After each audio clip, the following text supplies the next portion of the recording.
안녕하세요. 코인 랩소디 오늘도 여러분들과 함께합니다. 본부장님 나와 계십니다. 안녕하세요. 반갑습니다. 반갑습니다. 반가 반가. 네. 네. 자 오늘 또 저희와 함께 시장 이야기 같이 나눠볼게요.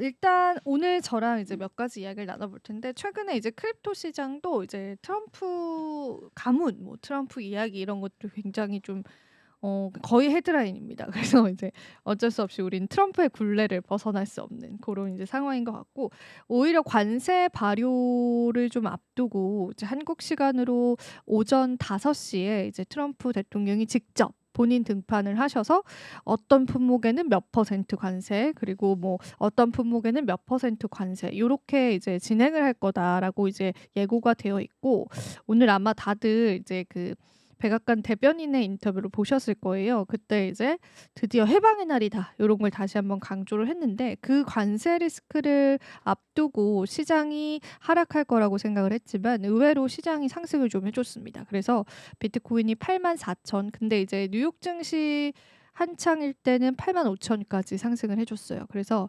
성적이 이제 굉장히 나쁘지는 않았던 하루였고요.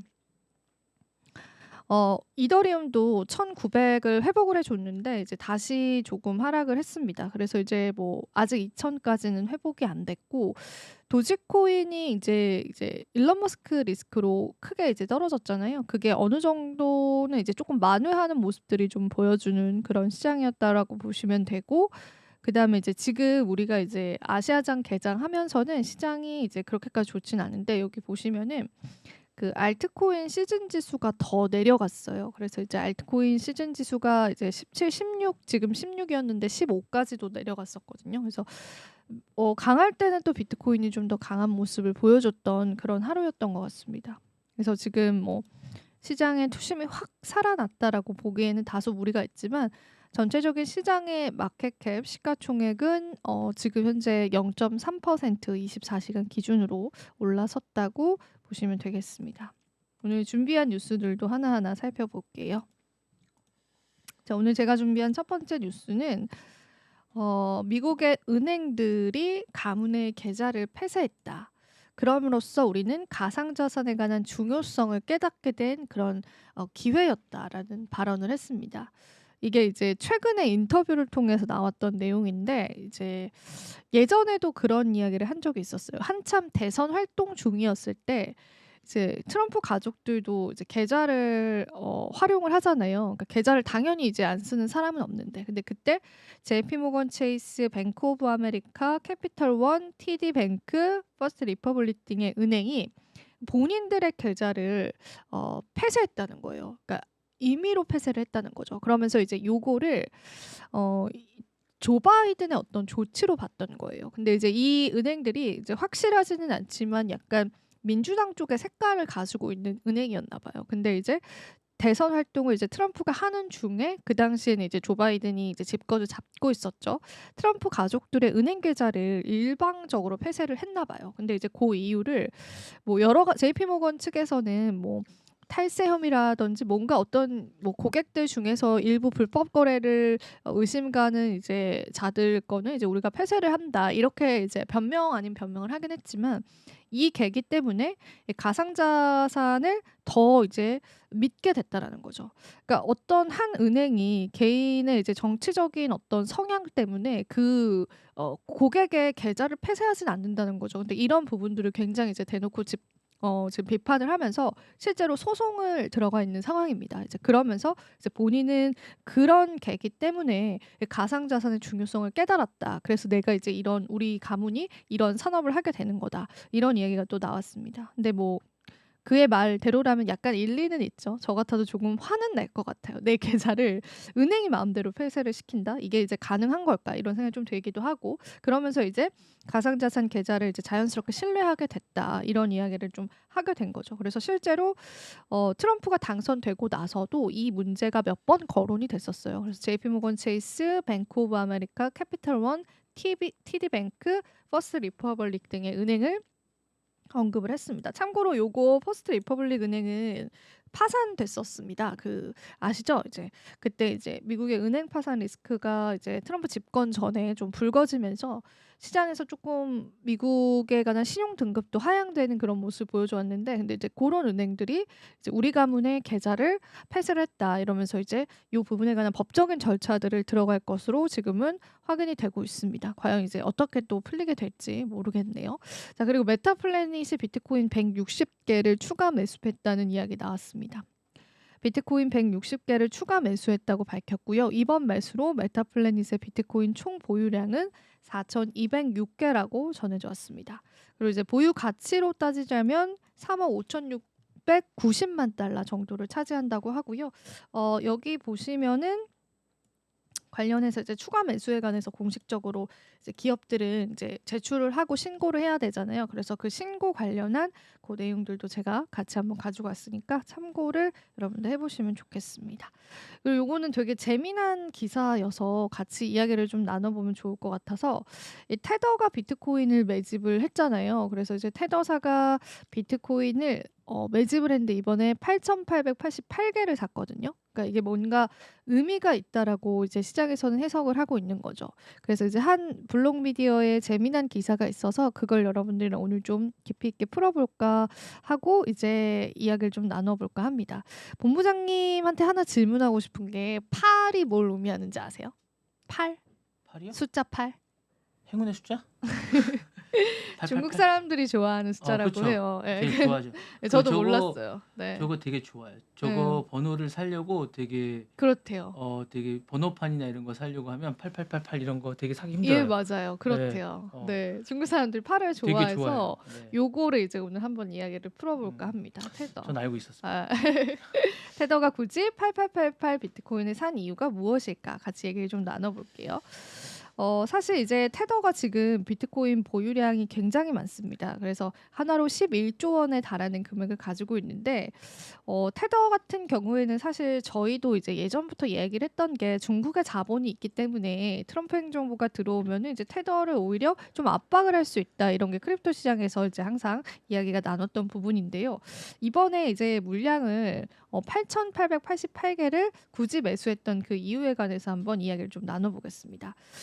일단은 JP 모건 같은 경우에는 향후에 이제 스테이블 코인에 관한 이제 규제가 확실화될 경우에, 지금 이제 스테이블 코인 규제에 관해서 상원 하원이 이제 어느 정도 통과가 됐거든요, 지금. 근데 이제 거의 이제 얼마 안 있으면은 그 규제가 조금 더 명확해질 것 같아요. 근데 그거 이제 제가 오늘 내용을 준비를 해오진 못했는데, 그 내용 안에는 그 테더와 같은 스테이블 코인을 이체했었을 때 원래 이자를 주거든요. 근데 그 이자를 주지 않게끔 하는 법안이 포함되어 있어요. 그러면 이게 사실은 스테이블 코인 회사한테는 글쎄요, 긍정적일까 부정적일까, 그 부분에 관해서는 우리가 고민해봐야 될 것 같고, 이거를 이제 포함하지 않겠다라고 하는 이유가 무엇이냐? 그냥 스테이블 코인을 진짜 단순히 화폐로만 쓰겠다는 거예요. 어떤 투자의 가치나 투자 상품으로서의 가치를 매기지 않고 온전히 달러 기반의 화폐로만 사용을 하겠다라는 그런 의도거든요.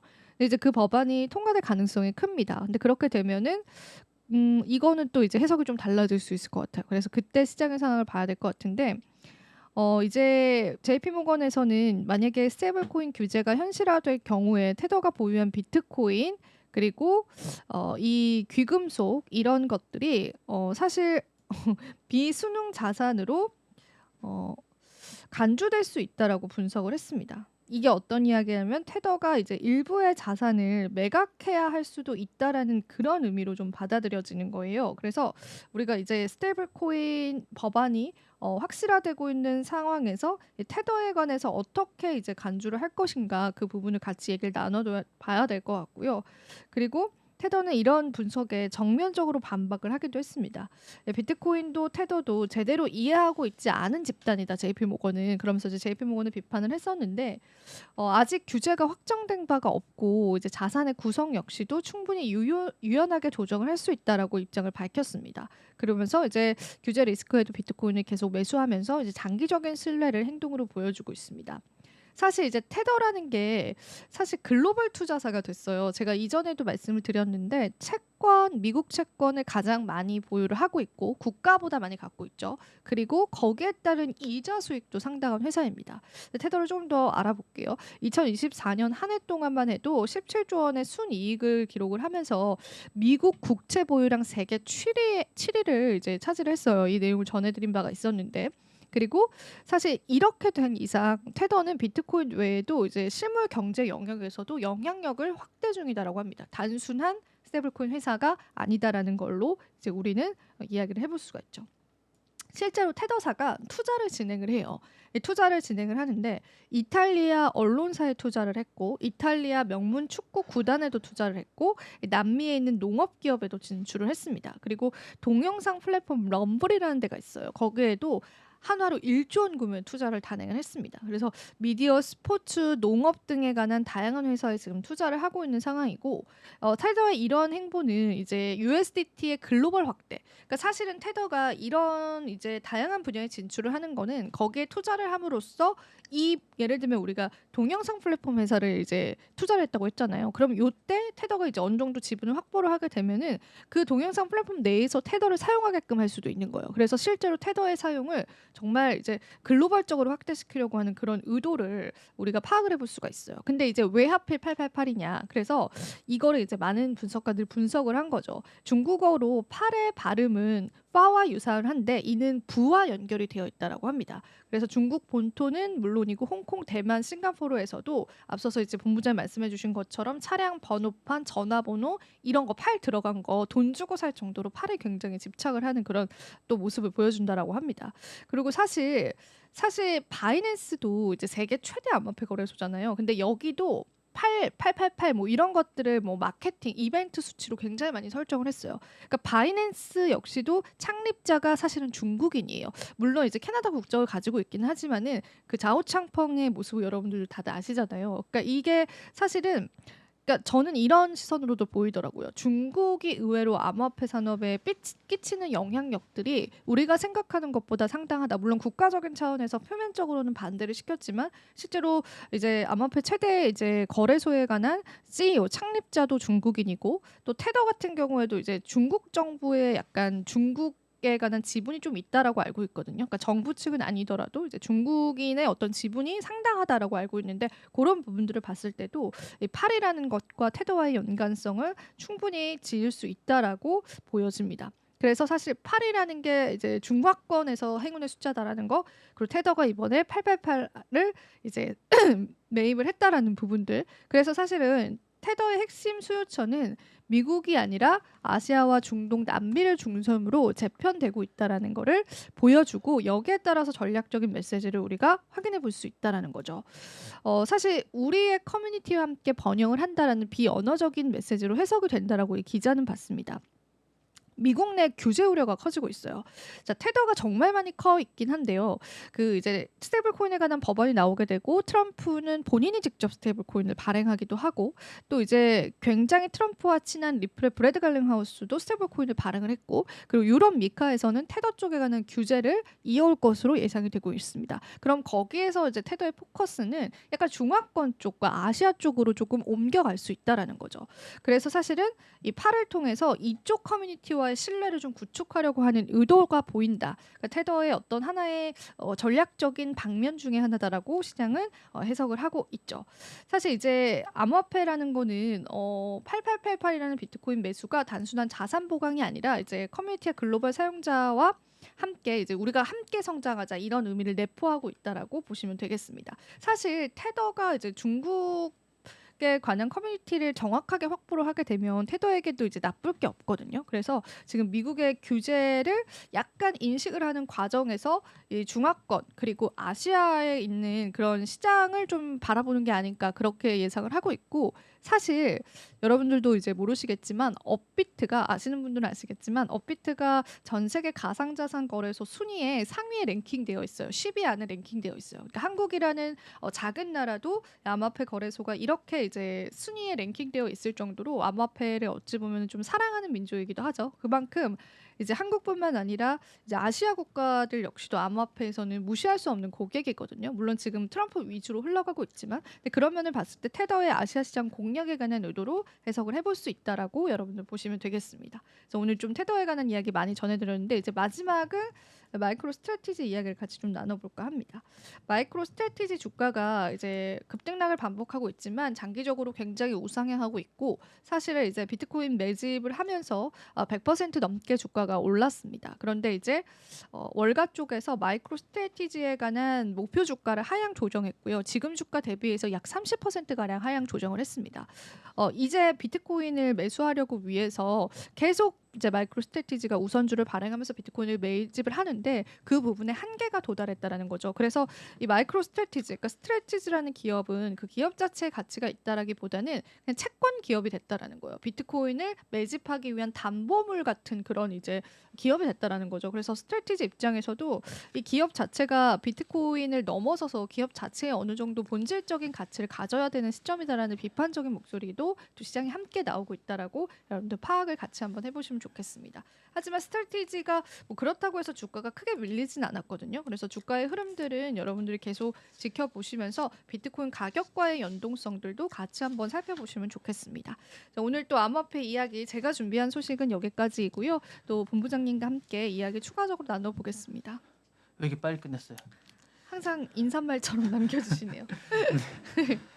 자, 일단 마감인데 이게 지금 어떻게 될지 모르겠는데 트럼프가 직접 진두지휘를 하고 있습니다. 보시면 아시겠지만 지금 계속 소식이 나오고 있고요. 일단 여러 가지 안이 나오고 있습니다. 얼마 안 남았기 때문에 이게 지금 과연 넘어갈지 아니면 없앨지 잘 모르겠어요. 지금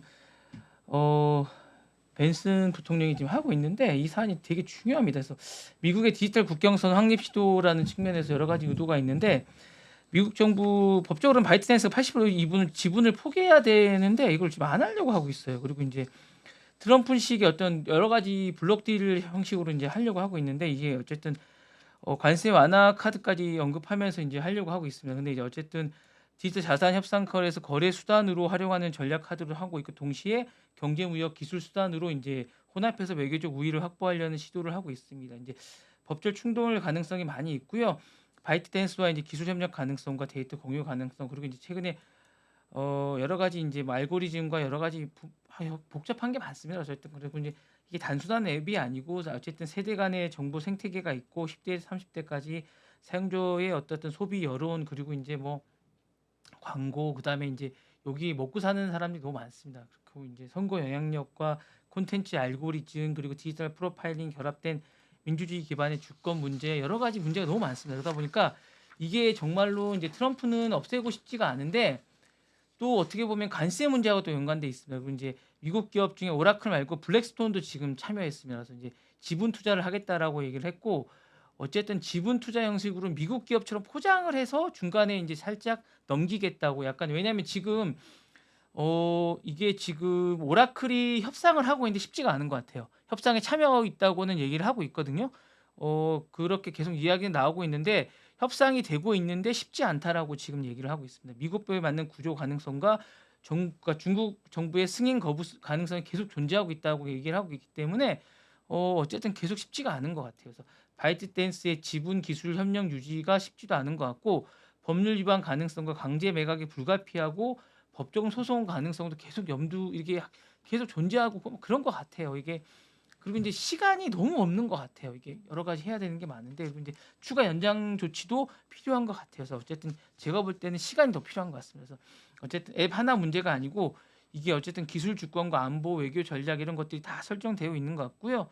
어쨌든 문제가 많은 것 같습니다. 제가 자꾸 어쨌든 이런 말을 많이 하는데 그래서 운명이 지금 복잡한 것 같습니다. 이 부분이 있는 것 같고요. 좀 지켜봐야 될 것 같은 생각이 드는 것 같습니다. 그래서 이게 크리에이티브의 이제 어쨌든 리디액션 전략이고 이제 그런 문제가 많이 있습니다. 그래서 그런 가운데 여러 가지로 이제 복잡한 문제가 있는데 요게 이제 틱톡이 또 전략을 하나 포기한 전략이 하나 나왔어요. 그러면서 생태계 틱톡에 노트라는 게 있어요. 저는 안 써봤는데 이걸 5월 8일 날 인스타에 이제 경쟁 앱입니다. 이제 틱톡 노트라는 게 있나 봐요. 저는 안 쓰는데 이게 공식 종료하기로 했나 봐요. 이거 미국 내에서요? 네네네. 저도 그건 모르겠어요. 앱을 종료하기로 했다고 합니다. 저는 틱톡을 안 하거든요. 근데 이제 예. 틱톡이요. 네. 그 라이브 방송하면요. 돈을 엄청 버신대요, 다들. 아 그래요? 네. 네, 저는 잘 모르겠습니다. 그래서 한번 나중에 해보시라고. 저는 안 합니다. 아니 저는- 틱톡에서도 은근히 경제 그걸 하시는 분들이 좀 아 있으세요. 그래요? 네, 그래서 개인 아, 방송 하실 때 한번 공략해 보시는 것도 전 아, 추천드려요. 네. 회사에 업무에 있어서 그쵸. 수익 보대를 할 수가 그러니까 없습니다. 회사를 그러니까 위해서 회사를 위해서요. 아, 제 말은. 알겠습니다. 그러니까 예. 회사 계정으로 회사 계정으로 예, 해보겠습니다. 틱톡 예. 한번 진출. 네. 그렇게 해보겠습니다. 어쨌든 요게 이제 하는 게 있고 금지 시나리오를 대비해서 백업 플랫폼을 이제 구축하고 있다고 합니다. 그래서 이게 금지될 경우도 있나 봐요. 그래서 레몬 8이라고 하는 게 좀 있는데 대체 공간 확보를 준비하고 있다고 합니다. 그래서 2024년 기준으로 1,250만 정도가 있다고 합니다. 그래서 이 부분은 이제 대체를 마련하고 왜냐하면 4월 5일 퇴출 시한이 있기 때문에 이게 좀 준비를 하고 있다라고 얘기를 하고 있고요. 이 부분이 좀 있다는 생각을 좀 하고 있고 이 부분에 대한 어떤 미국도 준비를 하고 있는 게 아닌가라는 생각이 듭니다. 자, 요거 막기 위한 준비를 많이 하고 있는 것 같고요. 요 부분이 어떻게 될지 저는 정말 궁금하다는 생각이 듭니다. 예, 이거 재밌을 것 같아요. 네, 이거 어떻게 될지 궁금하시죠? 네, 궁금합니다. 네, 이거 저도 궁금해요. 자, 당황스럽네요. 다음 네. 소식이 저는 정말 재밌습니다. 졌습니다. 일론 머스크가. 이거 되게 재밌어요. 위스콘신 이거 2천만 달러 투자하고 졌어요. 그래요? 예, 오늘 따끈따끈한 소식인데 이 선거구에 졌어요. 처음 패배한 거예요. 네, 예, 이거 졌어요. 누가 이기신 거예요? 그러면? 민주당이 이겼어요. 그렇구나. 예, 민주당이 저 이겼습니다. 몰랐어요. 네. 지금 들어온 소식입니다. 요 위스콘신 대법관 선거에서 졌어요. 예, 이거 져가지고 난리 났어요. 예, 그래가지고 이제 보시면 아시겠지만 이 선거에 져가지고 지금 머스크가 졌습니다. 그래서 져가지고 이제 이제 민주주의 이기 균열이 생겼고 첫 정치 패배고 민주주의에 졌습니다. 위스콘신 대법관 선거에서 졌다라는 소식이 들어와서 이제 제가 요걸 이제 만들어가지고 지금 들어왔습니다. 그래서 요 부분이 이제 들어왔고 요 부분이 향후에 어떻게 판결이 될지는 잘 모르겠습니다. 그래서 요 부분에 대한 것들이 들어와서 제가 이제 들어오는 대로 촉보를 이제 캡처 잡아서 들어온 부분이라 향후에 요 부분에 관해서는 제가 좀 더 소식이 들어오는 대로 네. 여러분들에게 그렇네요. 자세히 한번 알려드리도록 브리핑을 하겠습니다. 해주십시오. 이 부분에 관해서는 제가 좀 더 이야기를 해드리도록 하겠습니다. 이 부분에 대해서 좋습니다. 어떻게 될지는 이야기를 좀 더 해드리도록 하겠습니다. 이게 재밌을 것 같은 생각이 듭니다. 네. 다음에 좀 더 보시죠. 네. 그 다음 소식은 챗GPT가 여전히 1위를 지키고 있다는 소식입니다. 딥시크나 빠르게 추격하고 있고요. 주간 사용자 수가 이제 5억 명을 돌파하며 독보적 위치를 차지하고 있다는 소식들입니다. 지금 다 드리는 소식은 속보입니다. 속보. 그래서 뭐 자세한 소식은 메인 뉴스는 조금 이따 제가 다시 만들어 드릴 거고요. 속보 들어오는 것들을 빠르게 해드리고 있다는 소식입니다. 그리고 요거 외에 또 어떤 소식이 있냐면 중국이 상호 관세를 피하기 위해서 멕시코에 공장을 많이 만들고 있다고 합니다. 엄청난 공장들을 만들고 있다고 합니다. 우리도 그래야 되지 않을까? 멕시코도 관세 매기는데요? 좀 적게 매기나 봐. 그래요? 그리고 이제 거기 협상할 가능성이 높다고 합니다. 예, 그래서 그렇게 하고 있다고 하네요. 좀 피해서 요게 이제 하고 있다고 하고요. 자, 비자가 애플에게 플랫폼을 활용해서 약 1억 달러를 제안합니다. 그래서 돈을 빌려주는 것보다 이제 소비자 인터페이스를 점유하는 게 더 중요하다는 생각을 하는 것 같아요. 지금 그래서 이제 애플을 이용해서 이제 이런 어떤 인터페이스를 활용한 뭔가 애플페이 쪽에 이제 비자가 이제 활용한 뭔가를 하겠다라는 생각을 하는 것 같습니다. 제안 내용은 이렇습니다. 비자가 애플 카드의 결제 네트워크 파트너로 선정되기 위해서 이제 하는 것 같습니다. 원래 마스터 쪽이 이걸 하고 있었는데 애플에 1억 달러를 선제안을 했습니다. 현재 마스터카드가 애플 카드 네트워크를 담당하고 있는데 애플 마스터카드보다 훨씬 더 잘할 수 있다. 비자와 아메리칸 익스프레스가 이제 요 해당 파트너십을 확보하기 위해서 경쟁하고 있다고 합니다.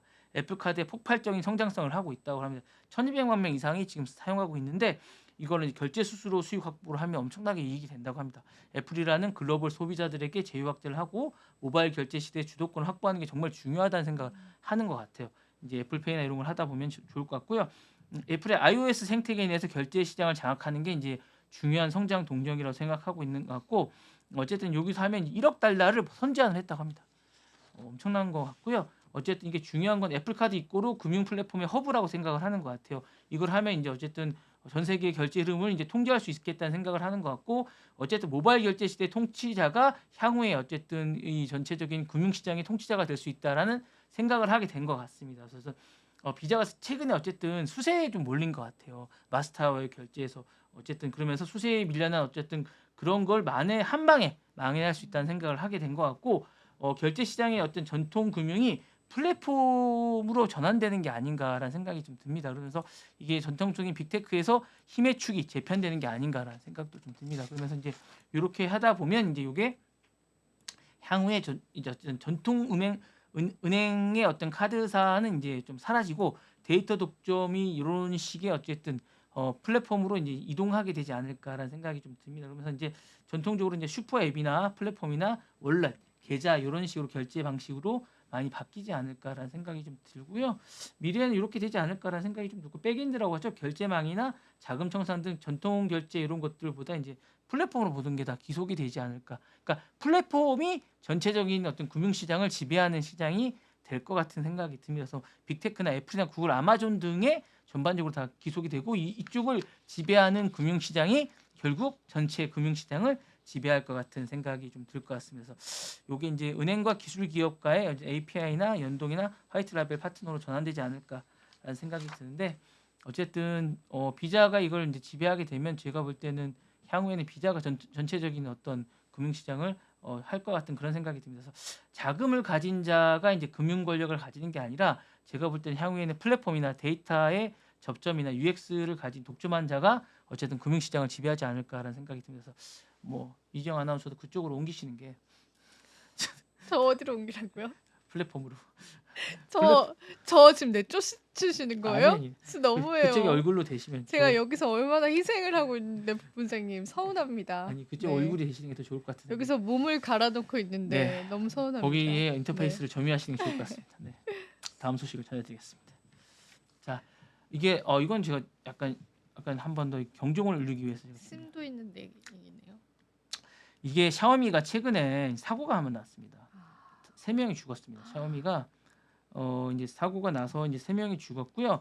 이게 3월 31일 날 최근에 사고가 난 건데 어쨌든 이게 이제 샤오미가 이제 그 사고가 났었는데 이게 차량이 되게 좋은 거예요. SU7이라고 되게 좋은 차량인데 발생하는 중에 이제 113km 정도로 달리다가 이게 이제 이게 되게 좋은 자율주행이고 어쨌든 시대에 이제 법적으로 이제 가던 차량인데 이게 센서가 작동이 잘못돼가지고 이게 어디 부딪혔습니다. 116km 내비게이터 온 오토파일럿 모드로 116km로 주행하다가 3명이 사망했습니다. 그런데 자율주행에 이제 했는데 문제가 뭐냐면 이게 어쨌든 레벨 한 4 정도 되는 레벨이면 되게 괜찮은 레벨이거든요. 요 레벨에서 어쨌든 가능 조건인데 이게 경고도 안 발생하고 3명이 근데 즉사했습니다. 그래서 이제 이 부분을 했는데 그래서 이제 지금 이걸 과연 타는 게 맞는 것인가라는 부분이 좀 있고요. 이게 자율 모드였으면 충돌을 피하지 못했다는 점, 시스템의 센서가 인식을 판단 오류했다는 점이 좀 문제가 있는 것 같고요. 이게 알고리즘 공급사나 부품 제조사나 책임 분배가 불명확하다는 점이 좀 있고요. 이게 이제 운전자가 여전히 운전자가 최종 책임자로 간주됐다는 거예요. 여기서 이제 그리고 이제 그건 너무하는 거 아니에요? 그래서 여기서 이렇게 됐대요. 그래서 오. 제조물 책임법의 적용 가능성이 좀 있고요. 어쨌든 중국에서 좀 그렇게 돼 있대요. 그래서 이제 어쨌든 빠르게 확단되고 있는데 어쨌든 이런 부분이 있고 이게 이제 어쨌거나 이게 좀 문제가 좀 되고 있고 누구의 문제로 책임을 져야 되는지에 대해서 이제 좀 문제가 좀 있고 과연 이게 기계가 사람을 죽였을 때 누구에게 책임을 묻고 어떻게 책임을 지우냐고 이제 해야 될 것 같은 생각이 있습니다. AI에게 어떻게 책임을 져야 되는지에 좀 문제가 있는 거고 지금 위험해서 못 쓰겠네요. 자율주행 시대에 죽음에 대한 책임을 묻는 첫 전선이 되지 않을까. AI가 운전을 했고 사람은 죽었다. 그럼 누구에게 책임을 묻겠는가? 누가 벌을 받아야 되는가? 그렇네요. 예. 그런 생각이 있을 것 같아요. AI가 주체를 되는 순간 기존 법은 공백 상태가 되거든요. 이게 지금 법이 없어요.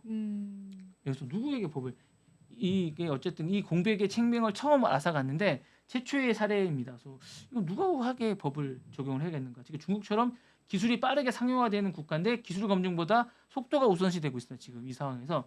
근데 법이 지금 못 따라가고 있거든요. 이 상황에서 좀 어떻게 해야 되냐는 문제가 좀 있고 AI 차량의 쟤는 본질적으로 생명을 다루는 고유한 산업인데 이게 기술 검증 없이 시장에 이제 진입하는 기업들이 너무 많습니다. 근데 이게 사고 시 어떤 책임을 갖추고 있는지가 이제 드러나고 있는데 지금 책임에 대해서 문제를 안 하고 있어요. 그리고 이제 자율주행 윤리 및 알고리즘의 투명성이 요구되고 있는데 어떤 윤리를 따르는지 우리 알 수가 없습니다. 그리고 판단 알고리즘이 공개되지 않고 있어서 원인 공개나 규명도 불가능합니다. 그래서 이제 AI가 누구를 먼저 살릴 것인지 누구가 정하는지도 모릅니다. 이 상황에서. 그렇네요. 예, 그리고 정책과 규제와 보험의 사업체계에 대해서 알 수가 없습니다. 샤오미 사고는 단순한 비극이 아니라 기계가 인간의 생명을 책임질 수 있느냐라는 문제에 대해서 이제 뭐 하고 있는데 이 부분에 대해서 지금 어떻게 해야 될지 잘 모르겠습니다. 예, 그리고 이제 이 부분에 대해서 이제 향후에 우리가 어떻게 대답을 해야 될지라는 생각을 잘 모르고요. 법은 운전 주체를 인간으로 설계하고 있는데 사고 발생 시 책임자를 운전자 또는 제조사로 국한하고 있습니다. 근데 이제 지금 이거를 향후에 어떻게 해야 될지 책임 분산형을 해야 되는데 이거를 누가 잘못을 한 건지 잘 모르겠어요. 지금 이렇게 사고가 났을 때 이게 누가 잘못인지 묻고 저는 예, 기계예요. 기계예요. 예, 네. 이 사고의 책임을 누구에게 지울지라고 잘 모르겠습니다. 그래서 AI에게 죄를 물을 수 있을 것인가? 법은 의도와 과실에 따라 죄를 묻는데 AI는 감정 의도를 가지고 있지 않기 때문에 기존 형법으로는 적용이 불가능하다고 합니다. 그래서 이제 향후에 AI에게 의도를 묻는 대신에 윤리 설계 책임을 인간에게 기속시키는 방법이 있다고 하는데 이제 그 만약에 사고 시 어린이 노인 중에 누구를 보호할 것인가라는 윤리적 선택을 했을 때 알고리즘 설계자가 어떻게 코딩을 했는지 공개해야 된다고 합니다. 따라서 AI에게 죄를 묻는 게 아니라 그 윤리를 설계한 인간에게 책임을 묻는 시대로 전환돼야 되는 게 아닌가라고 생각을 하는데 이게 지금 공개가 안 돼 있기 때문에 잘 모른다고 합니다. 이런 부분이 좀 있고요. 그다음에 사회적 대답이 기술적 수용 기준을 성능이 아닌 책임성으로 바꾸는 게 좀 문제가 있을 것 같고요. 이런 얘기를 계속 해야 되는데 지금 계속 안 되고 있습니다. 지금. 예.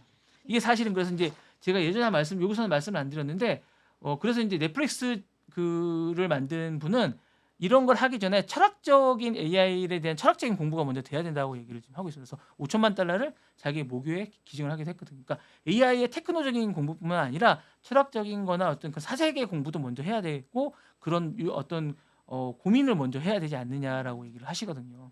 그러니까 그런 데에 대한 공부도 먼저 되고 그런 것들이 먼저 되어야 되지 않느냐라는 이야기도 하십니다. 그러니까 제가 볼 때도 그런 부분에 대한 공부도 많이 되어야 되지 않을까라는 생각도 듭니다. 네. 제 생각도 그렇습니다. 다음 이야기도 있는데요. 이거 뭐 해야 될지 모르겠습니다. 사실 지금 트럼프가 무자비적으로 200년 된 법을 이제 제가 한번 예전에 가져온 적이 있거든요. 이거 에너미 액트라고 이 부분이 있는데 이게 이제 200년 됐습니다. 1798년에 냈던 법이에요. 이게 지금 공화당 내에서 너무 심한 거 아니냐, 무차별적으로 하는 게 아니냐라고 얘기가 되고 있습니다. 이게 사실은 이게 좀 너무 심하거든요. 무차별적으로 하고 있습니다. 이게 거의 뭐 독재에 가까울 정도로 사람들을 내몰고 있거든요. 그러니까 이게 사실은 CCTV에 얼마 전에 보스턴 대학인가 앞에서 길 가던 어떤 여학생 유색인종을 그냥 사법 경찰이 잡아가지고 바로 데리고 간 적이 있어요. 그게 CCTV에 찍혔어요. 그러니까 뭐 묻고 너 신분증 내놔 그러면서 잡아갔어요. 여학생을 마치 그게 미국이 아니라 해외 어디 무슨 팔레스타인이나 이런 데서 마치 어떤 여성을 잡아가듯이 잡아갔어요. 그 깜짝 놀라는 거예요, 여성이. 진짜 뭔가 네. 이상해졌네요, 조금. 네, 미국이 막 네. 예전에 한 60년대로 돌아간 네. 듯한 인종 탄압하던 그 시절로 돌아간 듯한 그러네요. 느낌인 네. 거예요. 그러니까 그렇게 지금 하면서 지금 무차별적으로 이제 탄압하고 이제 내보내고 있어요. 약간 이렇게 하니까 정말 필요한 인력이나 이제 보수적 공화당 쪽에서도 이제 이게 균열이 일고 있어요. 사실 이게 맞는 것인가? 이게 헌법적 자유라는 보수의 내적 충돌이 있고 사실은 이게 미국이 마지막 보류라고 하거든요, 민주주의에. 근데 이런 상황에서 이게 과연 맞는 것인가라는 어떤 회의적인 회의론이 들고 있고 이게 사실은 법치 국가나 어떤 가치로 마지막적인 어떤 그게 그런 본질을 지키는 마지막 이게 끝단인데 이곳에서 이게 향할 맞는 것인가 세계 자유의 민주주의 마지막 어떤 그런 것인데 이게 맞는 것인가라는 어떤 논란이 되고 있는 그런 상황에서 지금 보수 쪽에서도 이제 균형이 잃고 있다라고 얘기를 하고 있고요. 이 부분에 관해서 이제 향후에 어떤 이야기가 나올지에 대해서 좀 봐야 되는 게 아닌가라는 이야기가 나오고 있어서 제가 잠깐 가져온 이야기라 이 부분을 이제 한번 고민을 해보자고 해서 잠깐 가져왔습니다. 그래서 이야기가 되고 있다. 그래서 트럼프식 모델이 이게 사실 성공 사례로 되면 되게 위험한 겁니다. 그래서 이게 그러면 유럽, 아시아 우익 포퓰리즘도 절차보다는 동원으로 기울게 될 가능성이 높아서 사실 이게 되게 위험한 게 아닌가라는 생각이 들어서 가져왔습니다. 다음 소식 마지막 소식. 요거 이제 충격적인 얘기가. 이게 유튜브가 가짜 AI 예고표를 만들어 가지고 한 달에 수백만 달러를 번대. 뭐예요? 예? 이게 그런 거예요. 이게 보면 슈퍼걸이거든요. 이 예고표를 가짜로 만드는 거예요. 아 오징어 게임도 있네요. 오징어 게임도 있고 이걸 만드는 거예요. 그래서 이제 유튜브가 AI로 가짜 영화 예고편을 대량으로 업로드하는 이게 만드는 거예요. 예고편을. 그래가지고 수십만 달러를 버는 거예요. 그리고 구독자도 100만 명이 넘어요. 이게 두 개가. 그걸 정지시켰어요. 아, 정지시켰군요. 이 중대한 사건이에요. 그래서 단순한 유튜브가 AI 콘텐츠를 정지시킨 게 아니라 진실의 시대에서 돈 책임이라는 세 가지 축을 다시 정의하게 만든 중대한 사건입니다. 이게 진짜로 진짜 이게 블라인드 아이라고 유튜브가 이제 더 이상 참지 못하는 거예요. 블라인드 아이를.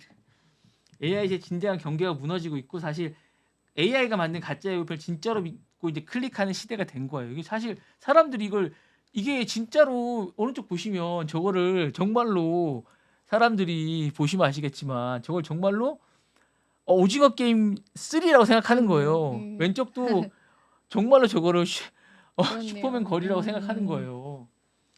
유머 장난이 아니라 이걸 만들어 허구 현실로 대체하는 시대가 왔다는 거예요. 그리고 이제 광고 수익 모델이 허위 콘텐츠에서 인텐시브를 주고 있는 시대고 가짜 예고표는 수백만 달러를 벌었어요. 이분이 수백만 달러면 10억이 넘어요. 몇십억이 넘는 거예요. 그러니까 이게 구조의 진실성보다 조회수 최적화를 우선시하고 플랫폼 책임의 구조적 허점을 드러낸 거예요. 네. 대박이다. 그죠? 이게 가짜와 창의성의 경계가 본격화되는 어떤 실험 무대에 올랐어요. 제가 막 1시간씩 2시간씩 떠들어도 막 이게 뭐 조회수가 안 나오는 이런 시대에 정말 허무합니다. 네. 쉽게도 모르는 시대가 왔습니다. 정말 허무하네요. 네. 어떤 콘텐츠는 존재할 수 있는가도 모르고 사실은 제가 말씀드렸잖아요. 그러니까 평균 조회수가 수천만 콘텐츠가 있는데 평균 조회수가 45회래요. 그런 시대에 이런 게 수백만 달러를 번다는 것 자체가 회의감이 좀 듭니다. 제가 볼 때. 그리고 이제 그러니까 이래서 그런지 최근에 AI 검열이 이 가짜 검열이 되게 강화됐어요. 그래서 삭제된 콘텐츠 계정이 되게 많아졌어요. 되게 심해졌어요. 그래서 페이크로 만드는 AI를 만드는 콘텐츠를 많이 올리잖아요. 그럼 이게 AI가 검열을 많이 해서 되게 많이 계정을 삭제해요. 유튜브 검열을. 그러니까 하루에 10개 이상이나 20개 이상씩 많이 올리잖아요. 그러면 되게 많이 삭제해요. 그렇겠네요. 네. 네. 그게 되게 많이 합니다. 그래서 이 가짜 예고편을 만드는 것뿐만 아니라 대부분 AI 생성 모델을 되게 많이 삭제합니다. 최근에 조심하십시오. 그러니까 이 AI로 만든 목소리나 이런 것들이 있지 않습니까? 그런 부분들을 되게 많이 잡아냅니다. 국내 AI 컨텐츠나 그런 AI 목소리로 만든 것들을 되게 많이 잡아내고 그런 것들의 유튜브 계정들을 상당히 많이 없앱니다. 예, 그런 것들이 되게 많습니다. 최근에. 그러니까 그런 것들에 대한 것들을 상당히 많이 합니다. 조심하십시오. 요즘에. 예. 그때 요거에 대한 균리 유지나 수립성을 많이 하고요. 유튜브 하나의 문제가 아닙니다. 사실 틱톡이나 인스타그램 릴리스나 뭐 페이스북 쇼트니 AI 생성 콘텐츠가 너무 범람합니다. 그리고 이제 그거에다 뭐 그냥 영상 갖다 붙이고 이런 것들이 너무 많습니다. 사진 갖다 붙이고 이런 것들이 기사를 너무 많이 만들고 그런 걸로 수익을 내는 사람이 너무 많습니다. 이게 너무 그리고 이제 우리나라 방침이나 이런 규제 논의가 많이 돼야 될 것 같은 그런 생각이 듭니다. 좀 문제가 많고요. 이거에 대해서 누가 책임을 져야 되는지 가이드라인도 없고 이런 것들이 많이 생성돼야 되는 게 아닌가라는 생각이 좀 듭니다. 네. 좀 많이 고민을 해봐야 되는 시점이 아닌가라는 생각이 듭니다. 네. 제가 준비해서 오늘 여기까지입니다. 네. 아유 대단하네요 진짜. 이런 시대가 왔습니다, 여러분. 네. 네, 오늘 랩소디 또 긴 시간 동안 여러분 함께 해주셨습니다. 저희 랩소디는 오늘 여기서 인사드릴게요. 시청해주신 여러분 고맙습니다. 감사합니다.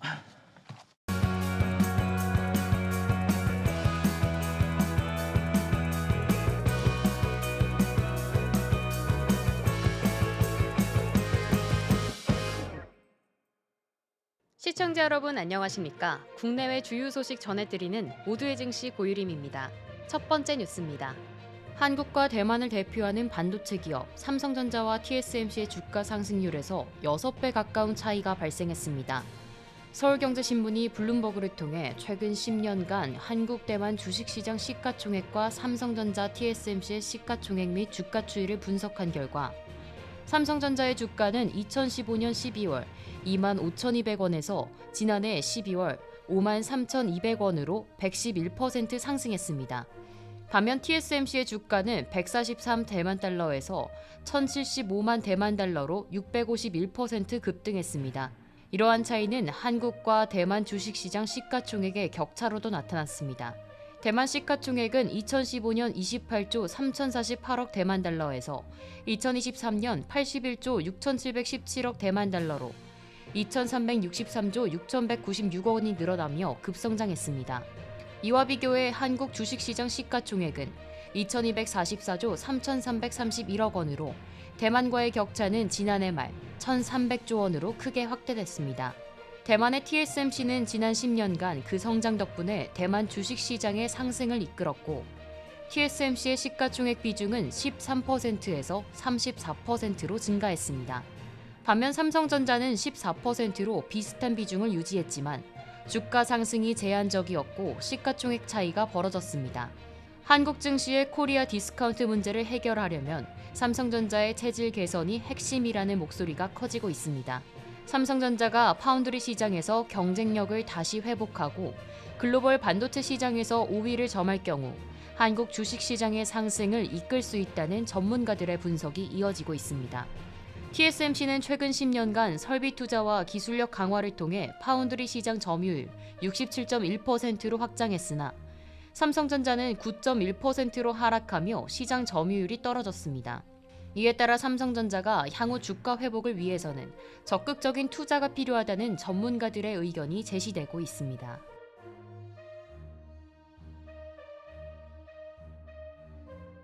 SK그룹이 로봇 사업에 본격적으로 뛰어들며 4대 그룹 간 치열한 경쟁을 예고하고 있습니다. SK그룹은 산업용 로봇 기업 유일 로보틱스 인수를 통해 로봇 사업 확장에 나섰으며 휴머노이드 로봇 개발을 목표로 그룹 역량을 총동원하고 있습니다. 최태원 회장은 이미 휴머노이드 로봇 생산을 목표로 SK텔레콤과 SK온의 기술력을 결집시켜 로봇 시장의 선두주자로 자리 잡을 계획입니다. 로봇 기술 상용화 가속화를 위해 SK텔레콤은 AI 로봇 연구소를 본사로 이전하고 기술 개발을 활발히 진행 중입니다.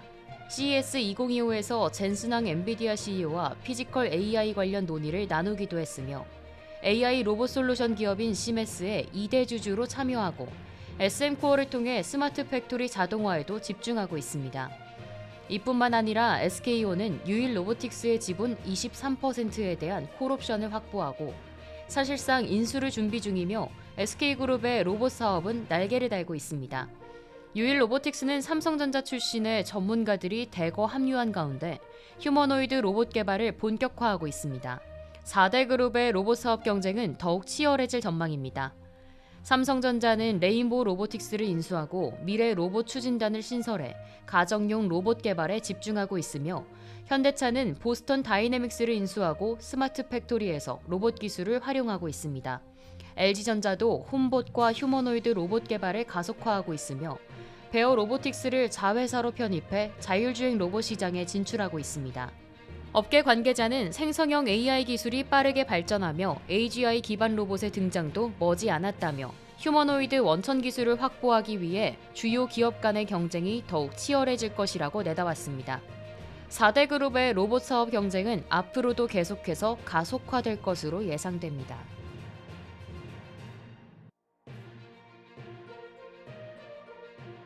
닌텐도의 차세대 게임기 닌텐도 스위치2가 6월 5일 출시를 예고한 가운데 해외판 가격이 일본 내수용보다 약 40% 비싸게 책정되며 논란이 일고 있습니다.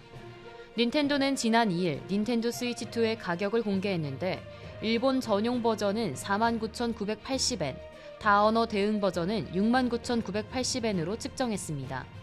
이 중 일본 전용 버전은 일본 닌텐도 계정에서만 이용할 수 있고 지원 언어는 일본어만 가능합니다.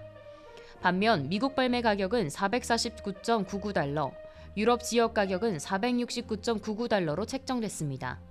닌텐도가 3일 오전 공개한 닌텐도 스위치2의 한국 시장 출시 가격은 64만 8천원, 발매와 동시에 출시되는 론칭 타이틀인 마리오 카트 월드가 동봉된 버전은 68만 8천원입니다. 게임 콘솔 가격이 환율 공급망 등에 따라 국가별로 차이가 나는 경우는 드물지 않지만 내수용과 해외판에 40%대의 가격 차이를 두는 것은 이례적입니다. 이렇게 가격 차이가 나는 이유는 도널드 트럼프 대통령의 상호 관세 부과가 영향을 미친 것으로 보입니다. 닌텐도는 트럼프 대통령의 관세 정책에 대비해 베트남 공장에서 미리 수십만 대의 닌텐도 스위치 2를 미국으로 선적했다고 전했습니다. 게임 팬들의 가격 차별 외에도 몇 가지 우려를 제기하고 있습니다. 특히 휴대 모드의 배터리 지속 기간이 최대 2시간으로 줄어들었고 론칭 타이틀은 마리오 카트 월드 하나뿐이라는 점입니다. 또한 게임 타이틀 가격이 8만 원에서 9만 원대로 올라간 것에 비해서도 비판이 제기되고 있습니다. 한편 닌텐도는 오는 5월 31일부터 6월 1일까지 경기 고양시 킨텍스에서 사전 체험회를 진행할 예정이며 추첨을 통해 선정된 이용자들만 체험할 수 있습니다. 닌텐도 스위치2의 가격 책정이 여러 가지 논란을 일으키고 있는 가운데 출시일이 다가오면서 게임 팬들의 반응이 더욱 주목받고 있습니다. 닌텐도의 향후 행보와 게임 시장의 동향에 대한 관심이 커지고 있습니다.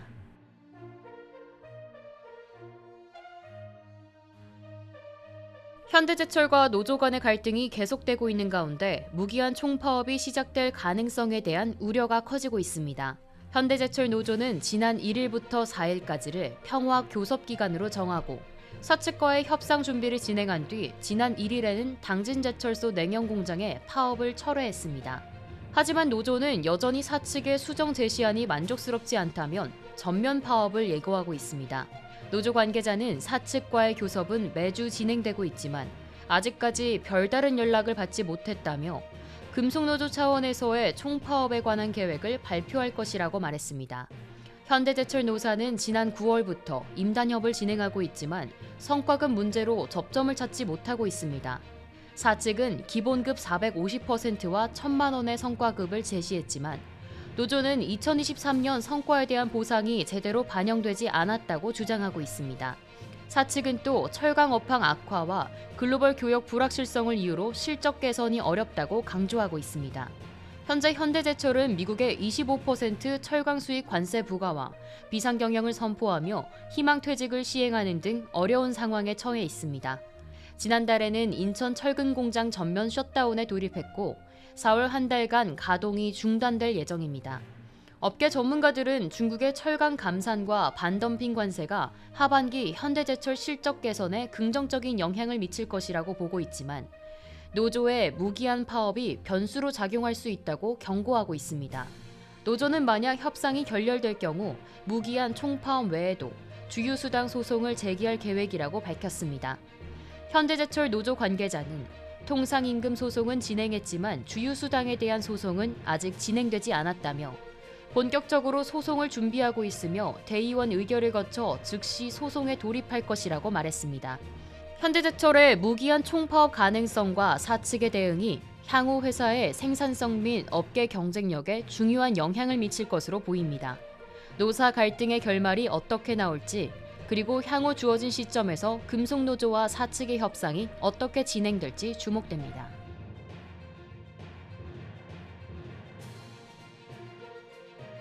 도널드 트럼프 미국 대통령이 전 세계 무역 상대국을 대상으로 상호 관세를 발표하며 국제 금 가격이 사상 최고치를 기록했습니다. 도널드 트럼프 미국 대통령이 2일 상호 관세 부과율을 발표한 뒤 금 현물 가격이 사상 최고치를 경신하며 온스당 3,129.46달러를 기록했다고 블룸버그와 로이터 통신이 보도했습니다. 미국 금 선물도 0.6% 상승하며 3,166.2달러에 마감했으며 이날 금 가격은 장중한 때 1% 상승한 상태에서 최고치를 기록한 바 있습니다. 금 가격 상승의 주요 원인으로는 글로벌 경제의 불확실성이 커지며 안전자산인 금에 대한 수요가 증가했기 때문으로 분석됩니다.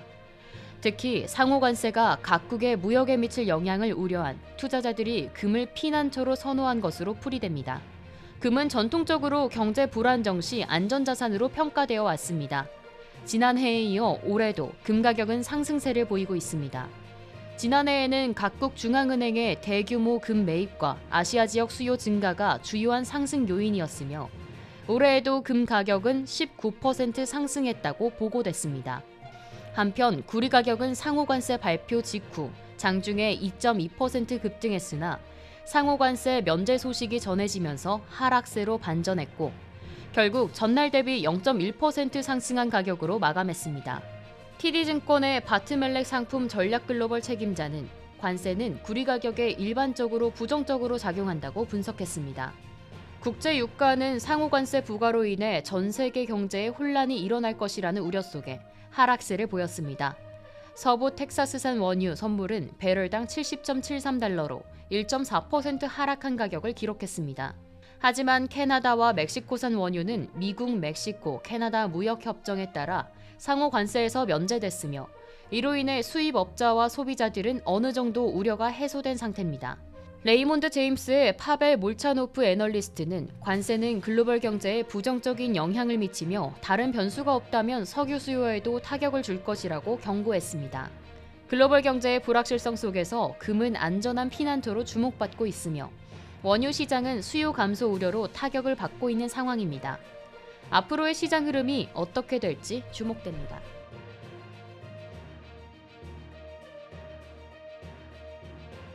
이상으로 모두의 증시 마칩니다. 본 방송에서 제공해드리는 정보는 투자 판단에 대한 조언일 뿐 해당 자산의 가치와 상승을 보장하지 않습니다. 시청해주신 여러분 고맙습니다.